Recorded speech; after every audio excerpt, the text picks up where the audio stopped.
गोपाल सोना सोना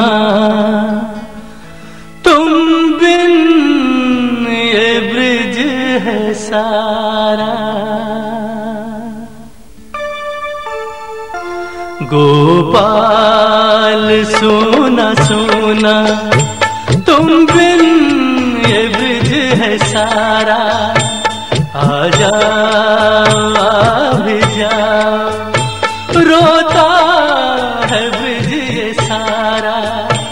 गोपाल सोना सोना तुम बिन ये ब्रिज है सारा। गोपाल सोना सोना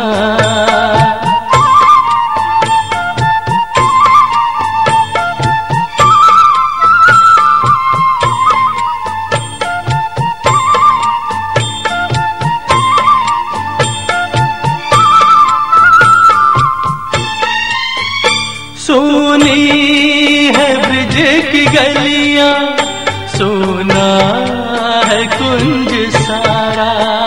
सोना है कुंज सारा। सोनी कदम की डाले, सोना चमन है सारा।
सर्वं शांति शांतिरेव शांति श्यामा शांति हरि ओम जनेन नमयन्तदेवा काय धर्माणि प्रथमान्यासन्ति देवा ओम नंदनंदनाय विद्महे यशोदानंदनाय धीमहि तन्नो कृष्ण प्रचोदयात् ओम प्रसुभान्विताय च विद्महे कृष्णवल्लभाय च धीमहि तन्नो राधा प्रचोदयात् श्रीवन्दे पकपाटलाभे पुण्यगजात करवीर रसाल पुष्पै एवा प्रवाल तुलसी दलमञ्जरीवि त्वां पूजयामि जगदि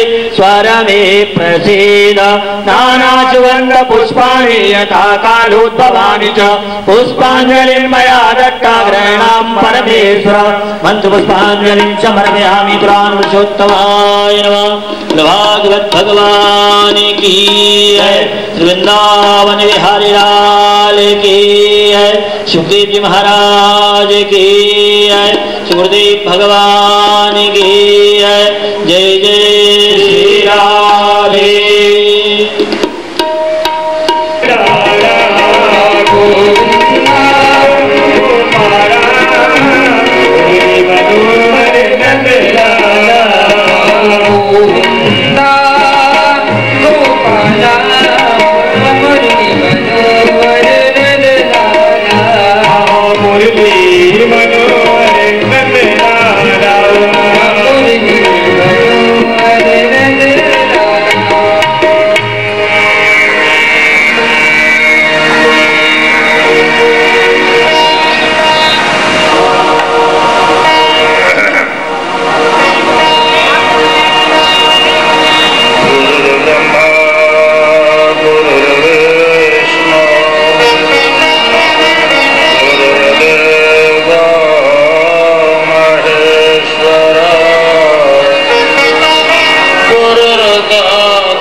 निवेशयन्तं वटस्य पत्रस्य पुनेशयानं बालं मुकुन्दं मनसा स्मरामि। ॐ नमः परमहंसास्वादिचरण कमलचिन्मकरन्दा भक्तजनमानस निवासा श्रीरामचन्द्राय श्रीकृष्णजन्मा वृन्दावने धाम्नि पुरा कदाचित् राधा परप्रीति विवर्धनाय कृष्णेन लोकेन कृतेन नित्यं भव्याय भूयान् मम दृष्टता। वाञ्छाकल्पतरुभ्यश्च कृपा सिन्धुभ्य एव च पतितानां पावनेभ्यो श्रीवैष्णवेभ्यो नमो नमः। भक्ति भक्ति भगवन्त गुरु चतुर नाम बपुए इनके पद वंदन किए नाशक वेदनाए। बोलिए वृंदावन बिहारी लाल की, श्रीमद् भागवत महापुराण की जय, व्यास जी महाराज की जय, श्री सुखदेव जी महाराज की जय, श्री गुरु जी महाराज की जय, बालकृष्ण लाल की जय, गिरिराज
अजामिल के ऊपर में कृपा। अजामिल का चरित्र नाम महात्मा का चरित्र। भगवान के दर्शन करने वाले सीमित हैं, लेकिन भगवान का नाम लेकर के भगवत धाम पहुंचने वाले असीमित हैं। भगवान के दर्शन से बढ़कर के भगवान के नाम का महत्व।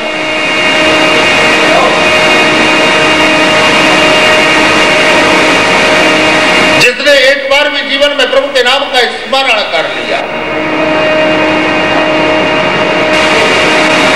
उसने अंतस्थ में भगवान की प्राकट्य का अनुभव कर लिया।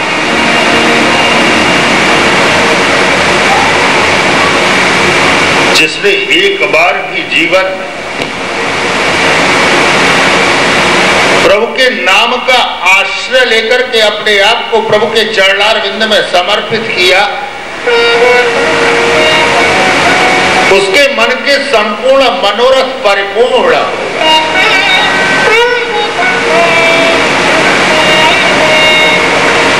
नाम ले तभव सिंधु सुखाय।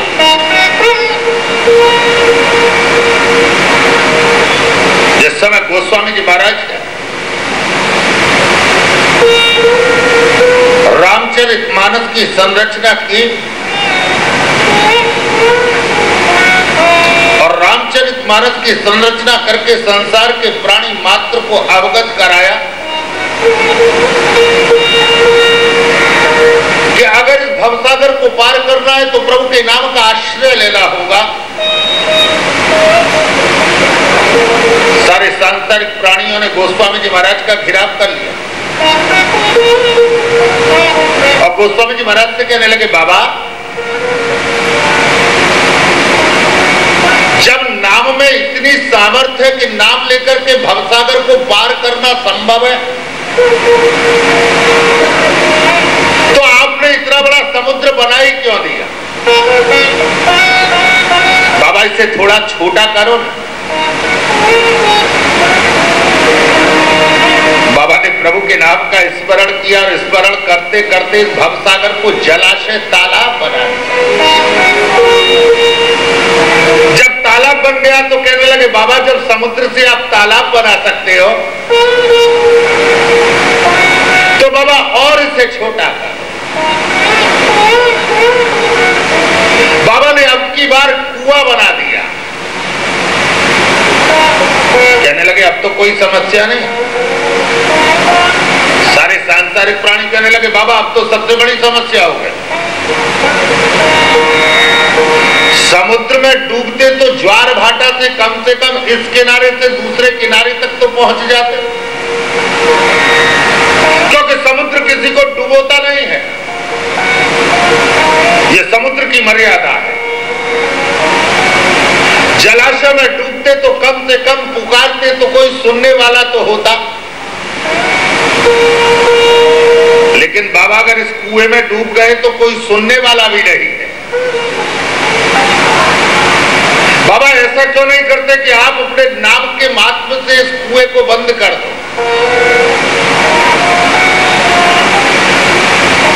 तुलसीदास जी महाराज ने अब की बार कुएं को बंद कर दिया। गोपद सिंधु अनल प्रभुताय और गोखुर के समान एक गड्ढा छोड़ दिया। ये सारे सांसारिक प्राणी कहने लगे, बाबा अब तो और कठिन काम हो गया। जब तक समुद्र था तो किनारे पर थे, जलाशय था तो सावधान थे,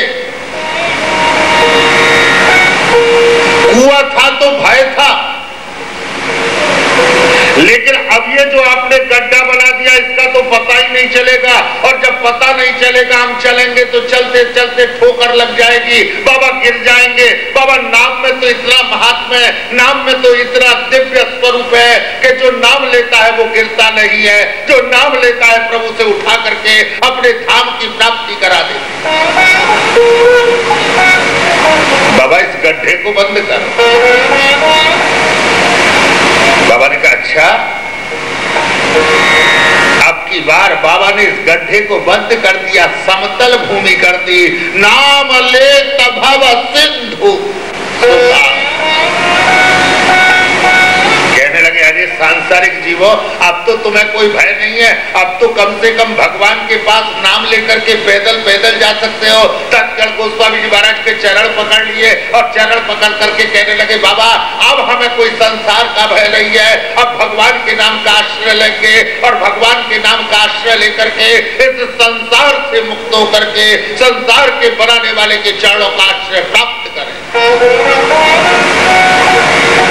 भगवान के दर्शन से बढ़कर के भगवान के नाम का महात्मा।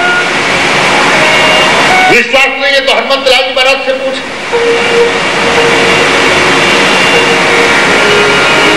जिस समय लंका पर आक्रमण करना, समुद्र को पार करें तो लंका पर विजय प्राप्त हो, समुद्र को पार करें तो लंका में प्रवेश प्राप्त हो।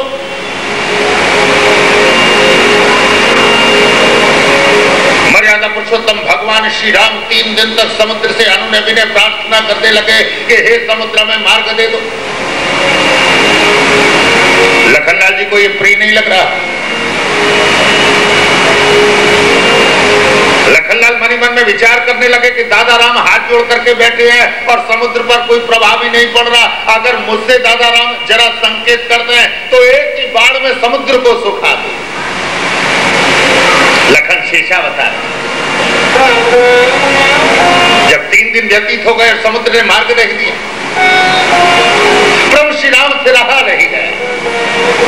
विनय न मानहु जलाधि जड़, गए 3 दिन बीत, बोले राम सकोप बस, भय बिन होय लबीत। मर्यादा पुरुषोत्तम प्रभु श्री राम अब की बार लखनलाल के अंतर हृदय के भाव को समझ गए। तत्क्षण प्रभु श्री राम उठे और उठ करके धनुष की प्रत्यंचा पर बाण का संधार करके जैसे ही समुद्र के ऊपर आक्रमण करने के लिए तत्पर हुए, समुद्र प्रकटित हो गया। हाथ जोड़ करके प्रभु श्री राम के चरणारविंद में वंदन किया। मार्गम ददौ, मार्ग प्रदान कर। प्रभु श्री राम के लिए तो मार्ग दे दिया, लेकिन सारी वानर सेना कैसे जाए? श्री हनुमतलाल जी कहने लगे प्रभु आपकी आज्ञा हो तो समुद्र पर पुल बांध देते। प्रभु श्री राम जानते हैं कि हनुमान में इतनी शक्ति है। प्रभु श्री राम मौन हो गए। श्री हनुमतलाल जी महाराज ने सारी नल नील अंगद वानर सेना को लगा दी। जिस समय वानर पहाड़ों के पत्थर लेकर के चले आ रहे हैं, समुद्र में डाल रहे हैं, पत्थर डूब रहे हैं, सारे वानर अवाक हैं। हनुमतलाल जी महाराज की ओर दृष्टिपात कर रहे हैं। हनुमतलाल जी महाराज ने कहा ऐसे कार्य चलने वाला नहीं, तो बोले एक पत्थर पर रा लिखो और दूसरे पत्थर पर मां लिखो, क्योंकि ये दोनों अलग रह ही नहीं सकते। जब एक पत्थर पर रा लिखते हैं, दूसरे पत्थर पर मां लिखते हैं, तो दोनों पत्थर जुड़ जाते हैं। देखते देखते समुद्र पर पुल बन गया। रामेश्वरम की संस्थापना हो गई। सारी वानर सेना लंका में प्रवेश कर गई। रावण पर आक्रमण किया गया, विजय प्राप्त हो गई। गुरुदेव वशिष्ठ के सानिध्य में अयोध्या में भगवान राम का राज्याभिषेक संपन्न हो गए। बहुत दिन व्यतीत हो गए। आज प्रभु श्री राम एकांतिक क्षणों में विराजमान, और जिस समय प्रभु श्री राम एकांतिक क्षणों में विराजमान, प्रभु श्री राम के मन में विचार आया कि ऐसा मेरे नाम में कौन सा जादू था कि जिस समय वानर सेना इन पत्थरों पर रा और मां मेरा नाम लिख रही थी, तो सारे पत्थर जुड़ते चले गए, समुद्र पर सेतु बंधन हो गए। एकांतिक क्षण प्रभु श्री राम सरयू के तट पर गए और सरयू के तट पर जाकर के प्रभु श्री राम ने निहारा कि कोई मुझे देख तो नहीं रहा। प्रभु श्री राम एक एक पत्थर लेते हैं और सरयू में डाल देते हैं। अभी प्रभु श्री राम ने जितने पत्थर सरयू में डाले वही डूब गए। कोई पत्थर ऐसा नहीं जो तैर गया। प्रभु श्री राम से रहा नहीं गया। संध्या का समय हो गया। आज मर्यादा पुरुषोत्तम प्रभु श्री राम जिस समय लौट रहे हैं, सामने से हनुमंत लाल जी महाराज आ रहे हैं। प्रभु के चरण पकड़ लिए और चरण पकड़ करके कहने लगे, नाथ कम से कम दास को साथ में ले लिया हो। प्रभु श्री राम समझ गए कि हनुमान को सब कुछ मालूम है, हनुमान से कुछ भी छुपाना संभव नहीं। भगवान की भक्ति करनी है तो हनुमान की सी भक्ति करो। भगवान की भक्ति करनी है तो ग्वाल बालों जैसी भक्ति करो। एक समय के लिए, एक क्षण के लिए भी भगवान को अपने से अलग विलग मत हो रहे। प्रभु श्री राम ने मन में विचार किया कि अभी जब हनुमान को सब कुछ पता ही चल गया तो हनुमान से क्या छुपाया जाए। कहने लगे, हनुमान आज मुझे बड़ा आश्चर्य, हनुमान जब तुमने मेरे नाम को अंकित करके लिख करके समुद्र में पत्थर डाले तो वही पत्थर तैरने लगे, और आज जब स्वयं मैंने अपने हाथ से पत्थर समुद्र में डाले तो वो पत्थर डूब गए। श्री हनुमंत लाल जी ने प्रभु श्री राम के चरण पकड़ लिए और चरण पकड़ करके कहने लगे, प्रभु जिसका आप त्याग कर देते हो उसे कौन तार सकता है, और जिसका आप वरण कर लेते हो उसे कौन डुबो सकता। भगवान के दर्शन करने से भगवान के नाम का महान। सुखदेव जी कहते, राजा परीक्षित कलयुग में जिसने प्रभु के नाम का आश्रय लिया उसने जीवन के वास्तविक स्वरूप को पहचान लिया। कलियुग केवल नाम आधार, कलियुग केवल नाम आधार, कलियुग केवल नाम आधार, कलियुग केवल नाम आधार। सुमिर सुमिर नर उतारा ही पारा, सुमिर सुमिर नर उतरहि पारा। कलयुग में नाम का आश्रय, नाम का आधार है। जो नाम का आश्रय ले लेते हैं वो भवसागर को पार करके भगवत धाम को प्राप्त कर लेते हैं। सुखदेव जी कहते हैं, राजा परीक्षित इधर दत्त प्रजापति ने दिव्य भगवान की आराधना और आराधना करके जिस समय दत्त प्रजापति ने भगवान का आशीर्वाद प्राप्त किया तो आपकी बार दत्त प्रजापति ने 10,000 पुत्रों को जन्म दिया, और 10,000 पुत्रों को जन्म देकर के आज्ञा दी कि सृष्टि का शुभारंभ कर। दत्त प्रजापति तो आज्ञा देकर के चल, श्रीमन नारायण नारायण नारायण नाम ध्वनि करते हुए नारद जी महाराज पधारे, और नारद जी महाराज ने दक्ष प्रजापति के 10,000 पुत्रों को आज ऐसा गूढ़ोपदेश दे दिया कि 10,000 पुत्रों ने विरक्त आश्रम की दीक्षा ली। जिस समय दक्ष प्रजापति को पता चला, दक्ष प्रजापति नारद जी महाराज से कुपित हो गए और नारद जी महाराज को शाप दे दिया, अरे नारद तेने मेरे 10,000 पुत्रों को विरक्त कर दिया, जा मैं तुझे शाप देता हूं कि गोदवन बेला से अधिक एक समय पर तू स्थिर नहीं रहेगा। नारद तो प्रसन्न हो गए। नारद मन में विचार करने लगे कि साधु तो रमता भला, साधु एक स्थान पर टिक जाएगा तो अनर्थ हो जाएगा, और नदी का जल एक स्थान पर रुक जाएगा तो अनर्थ हो जाएगा। सन्यासी महात्मा को 3 दिन से अधिक एक स्थान पर नहीं रुकना चाहिए। 3 दिन से अधिक महात्मा को एक घर से भिक्षा नहीं लेनी चाहिए। आज नारद जी मनी मन में आह्लादित हो रहे हैं कि दक्ष तेने तो बहुत बड़ा अनुग्रह कर दिया। जीवन में भगवत भक्त कौन है? जीवन में भगवान का आश्रय लेने वाला कौन है? जो जीवन की विपत्ति में विचलित ना हो। संपत्ति और विपत्ति प्रत्येक मानव के प्रत्येक जीवन के क्षण में विद्यमान है, लेकिन भागवत की कथा श्रवण की है तो सावधान रहना।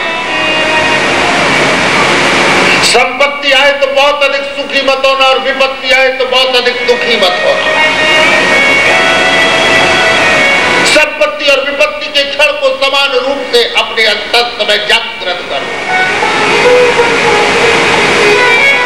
परस्पर भगवान कृष्ण जिस समय 16,108 रानियों के मध्य में विराजमान रहते हैं तब भी उतने ही प्रसन्न रहते हैं, और जिस समय समुद्र के मध्य में सुवर्ण की 48 कोस की द्वारिका टूटती है भगवान तब भी उतने ही प्रसन्न रहते हैं। अर्थात जीवन की प्रत्येक परिस्थिति में समानता के साथ जीवन को व्यतीत करना जीवन का लक्ष्य मानो। दक्ष प्रजापति ने अब की बार मन में संकल्प लिया कि मैं पुत्रों को जन्म नहीं दूंगा, कन्याओं को जन्म दूंगा। अब की बार दक्ष प्रजापति ने 60 कन्याओं को जन्म दिया। ययूरा पूरी तम जगत, जिन 60 कन्याओं ने सारे संसार को सृष्टि से परिपूरित कर दिया। दक्ष प्रजापति की 60 कन्याओं में त्वष्टा के पुत्र विश्वरूप हुए, जिन विश्वरूप को इंद्रदेव ने अपना आचार्य बनाया और आचार्य बनाकर के विश्वरूप की हत्या की। परीक्षित जी महाराज ने प्रश्न कर दिया, गुरुदेव कस्य हेतो परित्यक्ता आचार्येणात्मनस्सुर एतदाचक्र भगवान् शिष्याणामक्रमं कुरु। इंद्रदेव देवताओं के राजा और देवताओं के गुरु तो गुरुदेव बृहस्पति जी महाराज, देवताओं के आचार्य गुरुदेव बृहस्पति जी महाराज, और जब देवताओं के आचार्य गुरुदेव बृहस्पति जी महाराज है तो इंद्रदेव ने विश्वरूप को अपना आचार्य कैसे बनाया? सुखदेव जी कहते राजा परीक्षित जानता नहीं। एक बार की बात, इंद्रदेव इंद्र भवन में विराजमान, अनेक अनेक प्रकार से इंद्र भवन में, इंद्र महल में, इंद्र के दरबार में आज नर्तकी अप्सराएं नृत्य कर रही हैं। जिस समय इंद्रदेव अप्सराओं के नृत्य को देख रहे हैं इतने में गुरुदेव बृहस्पति जी महाराज का आगमन हुआ। गुरुदेव बृहस्पति जी महाराज पधारे हैं, लेकिन इंद्रदेव की दृष्टि गुरुदेव के ऊपर नहीं पड़ी है। इंद्रदेव की दृष्टि तो अप्सराओं के नृत्य को देखने में समर्पित। गुरुदेव रुष्ट हो गए। गुरुदेव बृहस्पति जी महाराज वापस लौट गए। हरि रूठे कम ठौर है, गुरु रूठे नहीं। गोविंद रुष्ट हो जाए तो गुरुदेव के माध्यम से प्रसन्न करना बहुत आसान,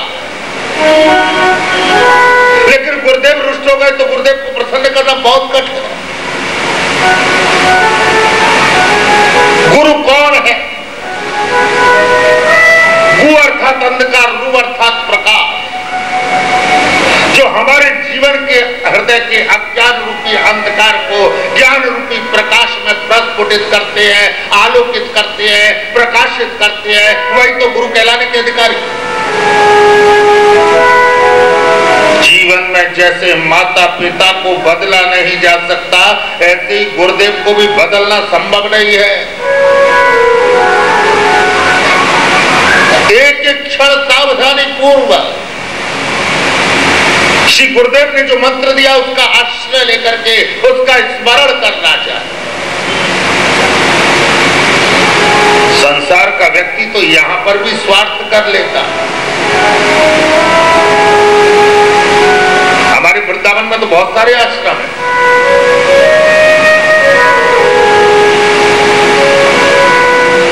वहां तो जब दीक्षा ली जाती है तो पहले विचार किया जाता है कि कौन से आश्रम में ज्यादा सामग्री भेजी जाए। बोलो राधे राधे। चेला बन जाएंगे तो गुरु जी के आश्रम का सारा ऑर्डर हमको ही मिलेगा। बोलो राधे राधे। इसलिए एक किसी से दीक्षा लेता है तो दूसरा किसी का दीक्षा लेता है। घर में 10 लोग हैं तो 10 आश्रमों में सप्लाई शुरू हो गई। बोलो राधे राधे। ऐसे व्यवहार से जीवन की सार्थकता रही।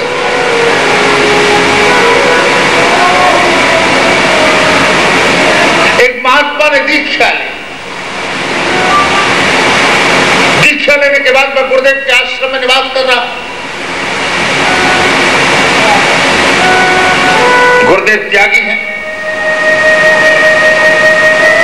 जो कुछ मधुपुरी आती है वही आश्रम में वितरित हो जाती है। वर्षों व्यतीत हो गए। आज कई बार आश्रम में बाहर निकला तो पता लगा कि समर्थ गुरु रामदास के यहां भंडारा हो रहा है। तत्क्षण समर्थ गुरु रामदास के यहां भंडारे में शामिल हो गया। रामदास के यहां कोई अभाव नहीं। नित्य भंडारे चलते हैं। नित्य भंडारे में प्रसाद पा रहा है। केवल गृहस्थों में ही पहचान नहीं की जाती है, विरक्तों में भी पहचान की जाती है। अगर कोई व्यक्ति लगातार रोज भंडारे में आता है तो पूछ लिया जाता है किसके शिष्य हो, कहां से आए हो। बोलो राधे राधे। अगर वास्तव में दीक्षाधारी है तो उसे उस पंक्ति में बिठाया जाएगा और अगर इधर उधर है तो पीछे बिठा दिया जाएगा। बोलो राधे राधे। किसी ने पूछ लिया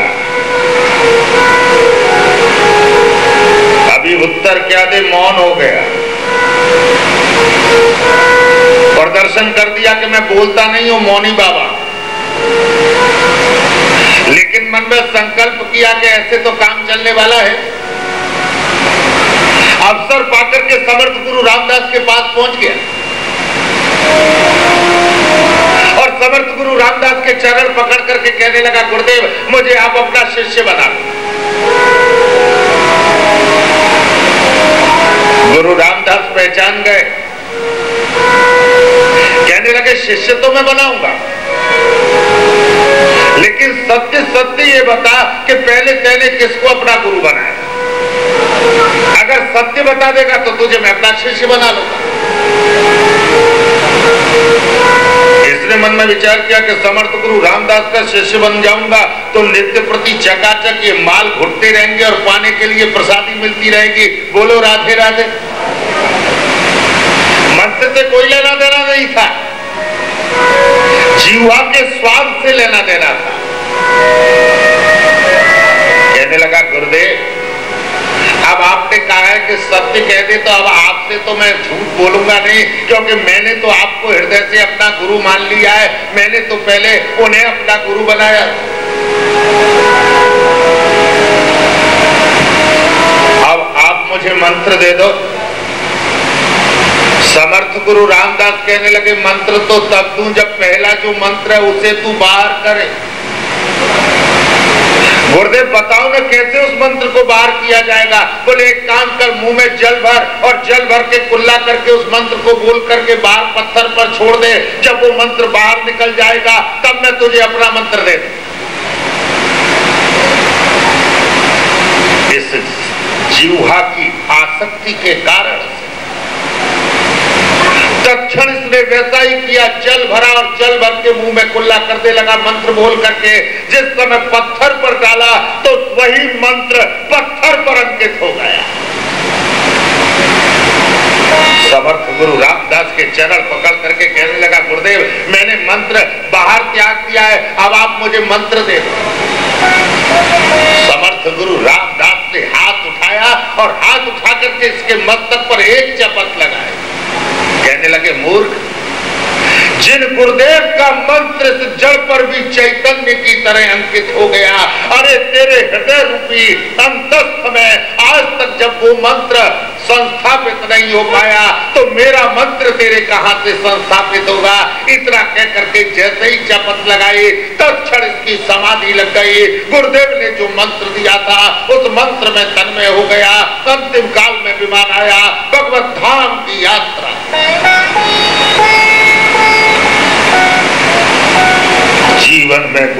बेटे जो मंत्र दिया मंत्र पर कभी संदेह न हो जाए। मंत्र का जाप करें तो मन से आसक्ति का त्याग करें। मंत्र का जाप करें तो मन से प्रभु का स्मरण करें। जिसने गुरुदेव के चरणार बिंदों का आश्रय लिया, श्री गुरुदेव से दीक्षा लेकर के मंत्र का नित्य प्रति जाप किया,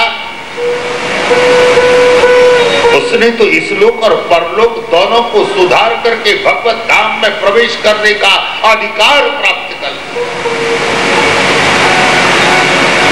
ये जीवन परमात्मा ने नर्तकी के नृत्य को देखने के लिए नहीं दिया। ये जीवन तो परमात्मा ने अपने आप को प्राप्त करने के लिए प्रदान किया। जीवन में उस नृत्य को देखने से क्या लाभ है जिस नृत्य को देख करके नेत्रों की कभी तृप्ति न हो सके, जिस नृत्य को देख करके ये नेत्र बार बार उस नृत्य और नर्तकी को निहारने के लिए लालायित रहे, वो नृत्य नहीं है। अगर वास्तव में नृत्य देखना है तो इतना देखो, इतना देखो, इतना देखो कि नेत्र कभी दोबारा इस संसार के किसी नर्तकी को निहारने और नृत्य को देखने के लिए कभी लालायित न हो सके। लेकिन वो तो तब संभव होगा जब आपके द्वारा आपके मन पर नियंत्रण होगा। जब तक मन पर नियंत्रण नहीं होगा तब तक ये परिवर्तन संभव नहीं हो पाएगा। एक राजा ने एक बकरी मंगाई है और बकरी मंगा करके कहा कि जो इसका पेट भर देगा उसे राज्य सम्मान दिया जाएगा। संसार के न जाने कितने पुरुष आते हैं, नित्य प्रति बकरी को चराने के लिए ले जाते हैं, सारे दिन घास खिलाते हैं, संध्या के समय राजा के सामने लाते हैं। राजा से कहते हैं महाराज इसका पेट भर गया, आप परीक्षा कर लो। महाराज जैसे ही घास डलवाते हैं बकरी खाना शुरू कर देते। एक महात्मा ने मन में विचार किया कि निश्चित रूप से राजा इसमें कहीं ना कहीं कोई रहस्य लेकर के परीक्षा कर रहे हैं। महात्मा जी गए और जाकर के कहने लगे महाराज आपकी आज्ञा हो तो इस बकरी को मैं अपने साथ ले जाऊं। राजा ने स्वीकृति दे दी। महात्मा इस बकरी को लेकर के गए और वन में जगह जगह घास के ढेर लगवा दिए। हाथ में एक लकड़ी का डंडा ले लिया, एक एक घास के ढेर के पास बकरी को ले जाए और जैसे ही बकरी घास खाना चाहे वहीं पर डंडे से पिटाई करे। आज प्रातः काल से संध्या तक यही कार्यक्रम चलता रहा। पूरे दिन बकरी को घास नहीं खाने दी। जब घास खानी चाहिए तभी डंडे से बकरी को मार खानी पड़ी। संध्या के समय राजा के दरबार पे बकरी को लेकर के आए और राजा से कहा महाराज आप इसकी परीक्षा कर लो। राजा ने घास मंगवाई और बकरी के सामने डाली। राजा कहने लगे अभी परीक्षा हो जाएगी। महात्मा कहने लगे महाराज अरे परीक्षा तो आप देखना, खाने की बात तो बहुत दूर। आज तो इसका इतना पेट भर के लाया हूं कि ये घास की तरफ देखेगी भी नहीं। जैसे ही राजा ने घास डलवाई, सामने महात्मा हाथ में लकड़ी लेकर के खड़ा हुआ है। बकरी ने सोचा कि अगर अब के फिर घास खाई तो फिर मार खानी पड़ेगी, इसलिए घास की तरफ देखा तक नहीं। बोलो राधे राधे।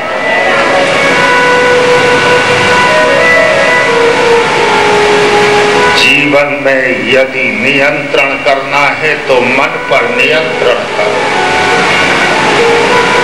विवेक रूपी लाठी का प्रहार मन पर करो। अगर विवेक रूपी लाठी का प्रहार मन पर होगा तो मन नियंत्रित हो जाएगा, और मन नियंत्रित हो जाएगा तो संसार के किसी पदार्थ, संसार की किसी वस्तु, संसार के किसी व्यक्ति, संसार की किसी समृद्धि और ऐश्वर्य के प्रति ये मन आपका लालायित नहीं हो पाएगा।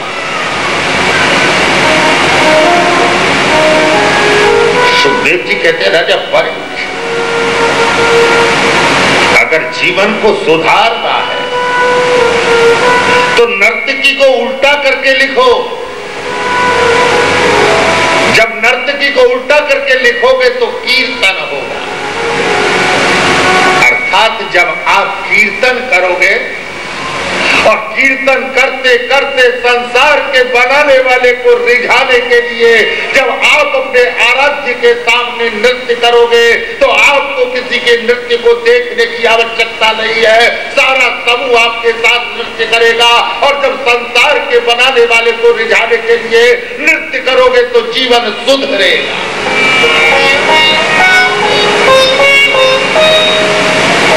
सुखदेव जी कहते राजा परीक्षित, आज इंद्रदेव से गुरु अपराध हो गया। श्री गुरुदेव रुष्ट हो गए। दैत्यों को पता चला तो दैत्यों ने इंद्र भवन के ऊपर में आक्रमण कर दिया, सारी संपदा पर दैत्यों का अधिकार। इंद्रदेव नारायण के पास गए और नारायण से प्रार्थना करने लगे कि गुरुदेव रक्षा कर, मुझसे अपराध हो गया, कोई उपाय बताओ जिससे कि रक्षा हो। नारायण ने कहा इंद्र उपाय तो है, एक काम कर, त्वष्टा के पुत्र विश्वरूप को अपना आचार्य बना।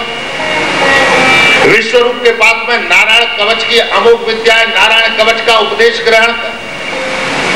और नारायण कवच का उपदेश ग्रहण करके जिस समय विश्वरूप से यज्ञ कराए तो इंद्र थोड़े बहुत नुकसान को अनदेखा कर देना।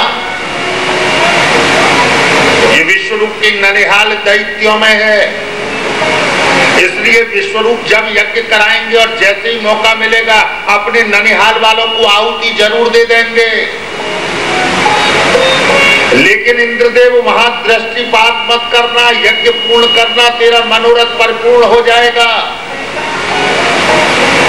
इंद्रदेव ने विश्वरूप से उन्होंने विनय प्रार्थना की, विश्वरूप को अपना आचार्य बनाया और आचार्य बना करके विश्वरूप से नारायण कवच का दिव्य उपदेश प्राप्त किया। हरि विदत्यान मम सर्वरक्षाम नतं विपद्म पदकेन्द्र प्रस्थे दरादे चर्मा दिगदे सुचापो पाषाण ददानोष्टगुणोष्टबाहु। ये नारायण कवच अमोघ शस्त्र है।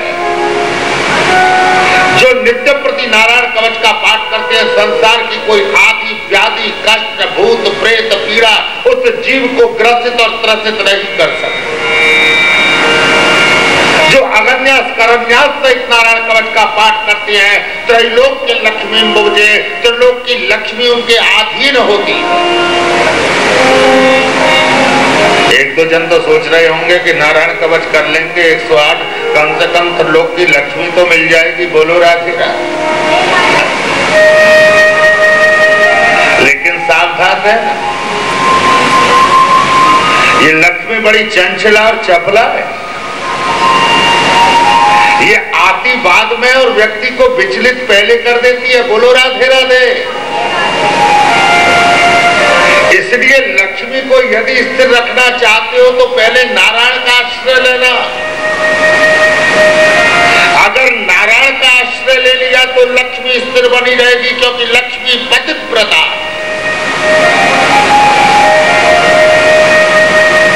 जो भगवत भक्त हैं वो धन के लिए नहीं दौड़ते, वो तो नारायण की सेवा के लिए दौड़ते हैं। और जब नारायण के चरणार बिंदों में वंदन करके भक्ति अर्जित करते हैं तो लक्ष्मी की कृपा तो स्वतः उत्पन्न हो जाती। जो नारायण कवच का यंत्र धारण करते हैं उन्हें कोई पीड़ा नहीं सता। जो नारायण कवच का पाठ करते हैं उन्हें कभी अकाल मृत्यु नहीं होती।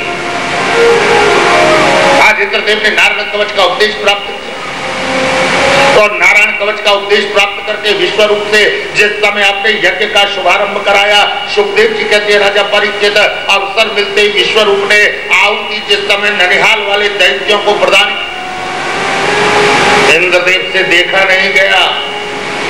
इंद्रदेव ने तत्क्षण आज विश्वरूप का मस्तक छेदन कर दिया।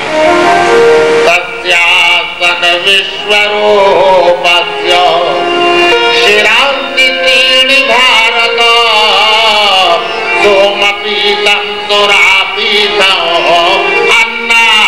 इति च श्रवः